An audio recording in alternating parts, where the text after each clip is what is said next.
কুষ্টিয়ার ছেউরিয়ায় ফকির লালন শাহের ১৩৫তম তিরোধান দিবস ঘিরে লাখো মানুষের ঢল নামে লালন আখড়াবাড়িতে।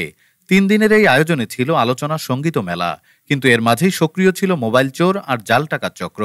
৩ দিনে কুমারখালী থানায় ৭৮টি মোবাইল চুরির অভিযোগে জিডি হয়েছে। পুলিশ ও র্যাবের অভিযানে এখন পর্যন্ত ৯ জনকে গ্রেপ্তার করা হয়েছে।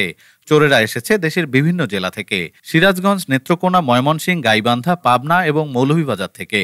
ভুক্তভোগীরা বলছেন, অতিরিক্ত ভিড়ের সুযোগ নিয়ে চক্রগুলো পকেট থেকে ফোন তুলে নিচ্ছে। কেউ হারিয়েছেন রিয়েলমি, কেউ স্যামসাং, কেউ বা রেডমি ফোন। এদিকে শনিবার রাতে র্যাবের হাতে ধরা পড়ে জাল ২১,৫০০ টাকা সহ একজন। থানার অফিসার্স ইনচার্জ জানালেন, বিশেষ ক্ষমতা আইনে মামলা হয়েছে, তদন্ত চলছে। ডেস্ক রিপোর্ট, আজ বার্তা।